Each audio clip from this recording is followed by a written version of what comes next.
Hello दोस्तों, आप सभी का मेरे इस YouTube चैनल में स्वागत है। मेरा नाम थमल लाल निषाद है। आज हम आपको हिरण्यकश्यप के बारे में संपूर्ण जानकारी पूर्व जन्म से लेकर अगले जन्म तक की कहानी सुनाने जा रहे हैं। इसे बिना स्किप किए ध्यान से सुनिएगा। अगर आप मेरे इस चैनल पर नए हो तो मेरे इस चैनल को लाइक, शेयर और सब्सक्राइब कर दीजिएगा, क्योंकि मैं इसी प्रकार का वीडियो लाता रहता हूँ। चलिए बिना लेट किए इस वीडियो को स्टार्ट करते हैं।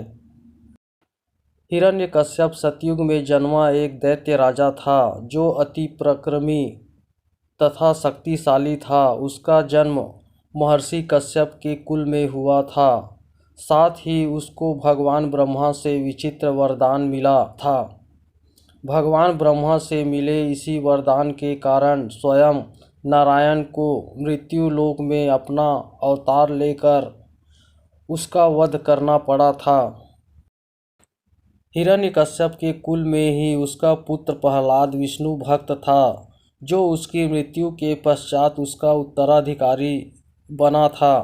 आज हम हिरण्यकश्यप की कथा के बारे में जानेंगे। आपने पूर्व जन्म में हिरण्यकश्यप तथा उसका छोटा भाई हिरण्याक्ष भगवान विष्णु के बैकुंठ धाम के प्रहरी थे, जिसका नाम जय विजय था। एक दिन उन्होंने भगवान ब्रह्मा के 4 मानस पुत्रों का अपमान किया था तथा बैकुंठ जाने से रोका था।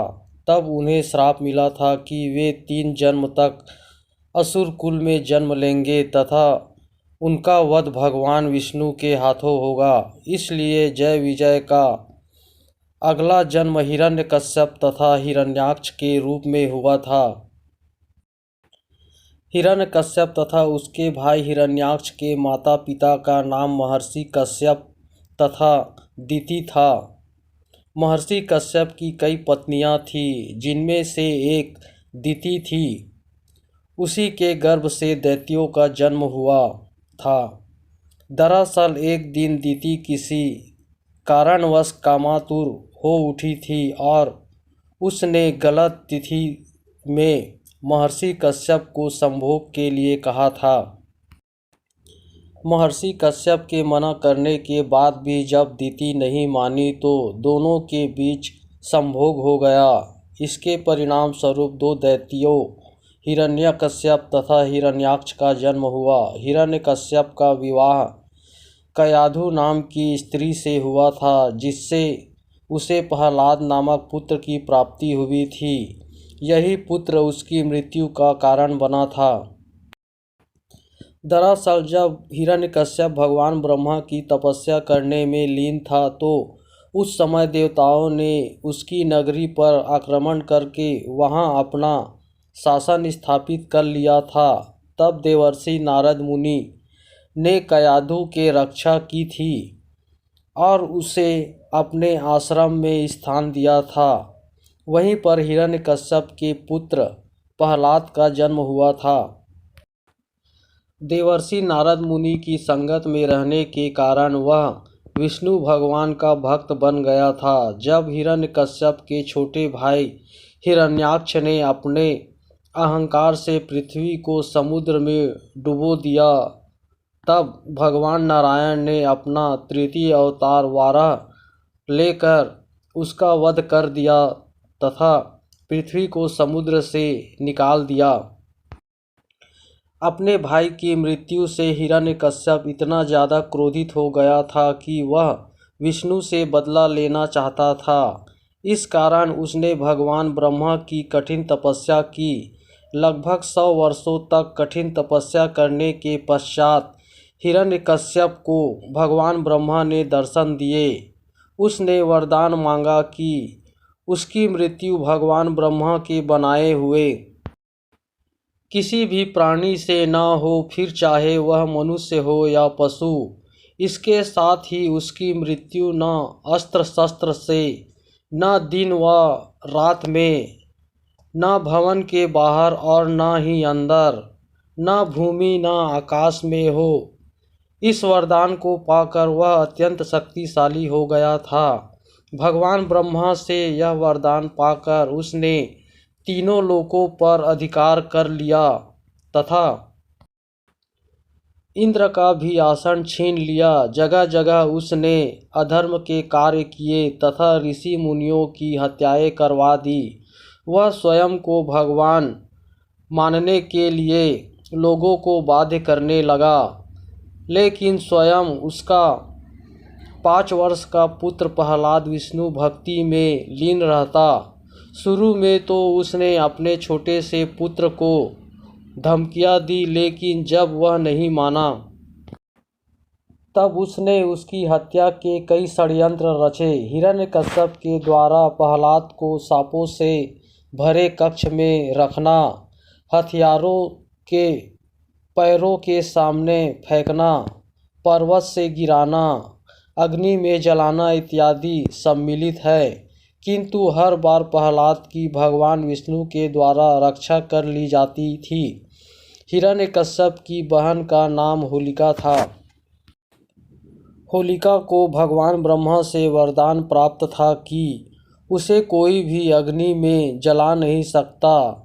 इसी का लाभ उठाकर हिरण्यकश्यप ने होलिका को कहा कि वह प्रहलाद को अपनी गोदी में लेकर अग्नि में बैठ जाए, ताकि प्रहलाद वहां से भाग ना सके और वह उसी अग्नि में जलकर खाक हो जाए।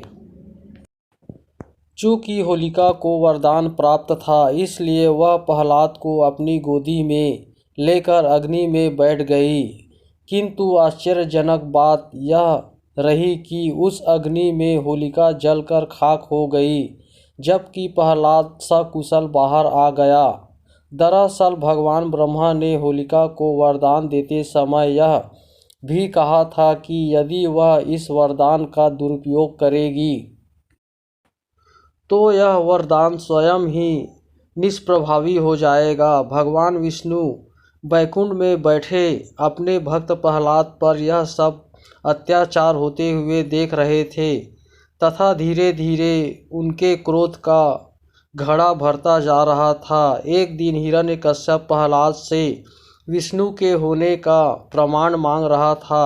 तब प्रहलाद ने कहा कि वे तो कण कण में हैं। इस पर हिरण्यकश्यप ने अपने भवन के एक स्तंभ की ओर इशारा करते हुए कहा कि क्या वे इसमें भी है। तब प्रहलाद ने इस पर हाँ में उत्तर दिया। यह सुनकर हिरण्यकश्यप ने क्रोध में वहां स्तंभ तोड़ डाला। जैसे ही वह स्तंभ टूटा, उसमें से भगवान विष्णु का अत्यंत क्रोधित रूप नरसिंह अवतार में प्रकट हुआ, जिसका आधा शरीर सिंह तथा बाकी का आधा शरीर मनुष्य का था। उस नरसिंह अवतार ने हिरण्यकश्यप को उसके भवन की चौखट पर ले जाकर संध्या के समय अपने गोद में रखकर नाखूनों की सहायता से उसका वध कर दिया। इस प्रकार भगवान विष्णु ने उसको मिले वरदान की काट ढूंढकर हिरण्यकश्यप का अंत किया तथा उसका उत्तराधिकारी भक्त प्रहलाद को बनाया। चूँकि जय विजय को 3 बार राक्षस कुल में जन्म लेना था, जिनका वध भगवान विष्णु के अवतार के हाथों ही होना था। हिरण्यकश्यप व हिरण्याक्ष तो उनका पहला जन्म था, इसलिए अपने दूसरे जन्म में दोनों फिर राक्षस कुल में जन्मे। हिरण्यकश्यप का अगला जन्म महर्षि विश्वा के कुल में रावण के रूप में हुआ था, जो कि लंका का राजा था, जबकि उसके छोटे भाई हिरण्याक्ष का जन्म अगले जन्म में भी उसके छोटे भाई कुंभकर्ण के रूप में हुआ था। इन दोनों का वध स्वयं भगवान विष्णु के ही अवतार श्री राम के हाथों हुआ था। हेलो दोस्तों, आपको यह कहानी कैसे लगी मुझे कमेंट करके बताइएगा। अगर आप मेरे इस चैनल पर नए हो तो मेरे इस चैनल को सब्सक्राइब कर दीजिएगा, क्योंकि मैं इसी प्रकार का ज्ञानवर्धक पौराणिक कहानियाँ लाता रहता हूँ। इस वीडियो को देखने के लिए आपका धन्यवाद।